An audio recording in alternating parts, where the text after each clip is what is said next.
Bun găsit, dragilor! Așa cum de fiecare dată ați observat, îmi place foarte mult să vă provoc la bucurie, să vă provoc la descoperirea sinelui vostru interior, a luminii și a Dumnezeului din voi. Iar acum vreau să vă provoc printr-un exercițiu în a afla și a vă apropia cât mai mult de voi înșivă. De aceea, exercițiul de astăzi se numește Dedică-ți timp și spațiu ție însuți. Exercițiul spune așa: nu renunța niciodată. La ce anume să nu renunți niciodată? Să nu renunți niciodată la visurile tale, la lucrurile pe care le simți în interiorul tău că sunt menite ție, la lucrurile care pot să te ajute să te înalți. Să nu renunți niciodată la tine. Nu ceda niciodată. Nu înceta să încerci. Chiar dacă ai încercat odată și nu a fost perfect, ai mai încercat încă o dată și iarăși ai dat greș. Ai mai încercat odată și nu a funcționat. Ideea este să nu renunți niciodată. Să nu încetezi niciodată să încerci în a face un lucru pe care îl iubești cu adevărat, până în momentul în care nu va ajunge exact la nivelul pe care tu ți-l dorești. Să-l repeți și de fiecare dată să mai adaugi în el un pic de tine, un pic de iubire, un pic mai mult de pasiune, un pic mai mult drag. Și să încerci până în clipa în care vei reuși. Nu te vinde pentru puțin. Nu te vinde pentru mult. Nu te vinde pentru nimic. Absolut niciodată. Rămâi fidel ție însuți și lui Dumnezeu, cel din interiorul tău care te-a creat. Nu te vinde. Și dacă te trezești că cedezi la unul din aceste lucruri, chiar și pentru o clipă,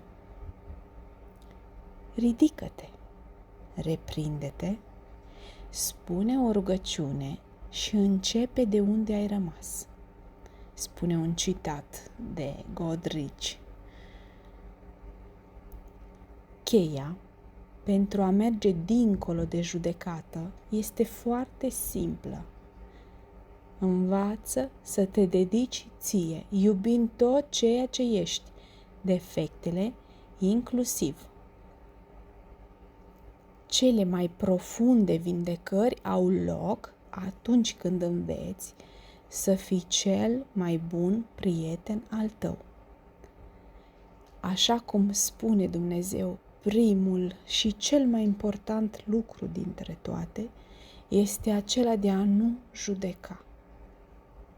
Noi, aici pe pământ, nu avem dreptul să judecăm absolut nimic, nici măcar din privire. Deci atunci când mergi dincolo de a te judeca tu pe tine însuți, abia atunci înveți să-ți dedici ție timp și să te iubești exact așa cum ești, pentru că în momentul în care nu te mai judeci, vei reuși să te iubești, inclusiv defectele, pentru că toate au rolul lor. În momentul acela,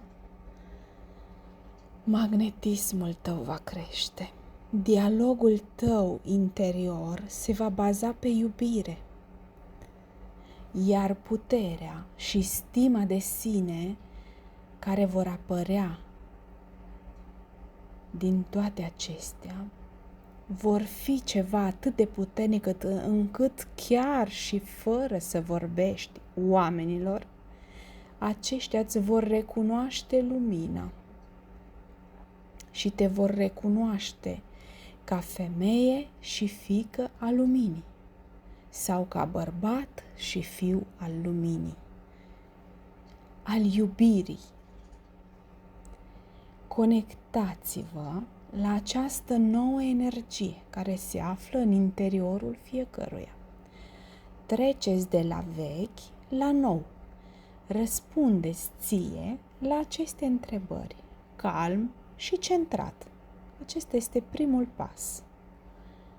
Care sunt sentimentele și temerile tale legate de viața ta actuală și de unde vin acestea?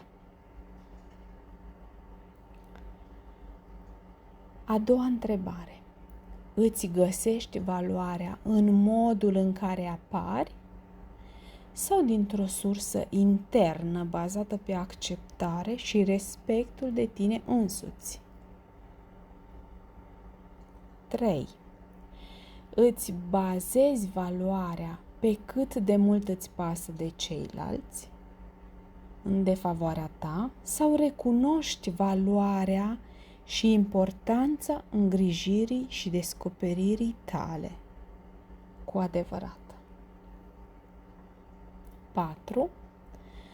Puterea ta vine din câți bani câștigi, câți ai, cât de sexy ești, sau viața ta interioară se bazează pe stima de sine?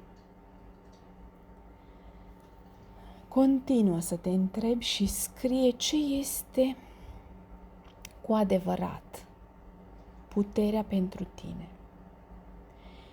și iubirea necondiționată pentru tine, fără judecată. A sosit momentul să-ți accesezi puterea interioară cu un limbaj bazat pe respectul de sine, părăsind vechiul și îndreptându-te spre nou.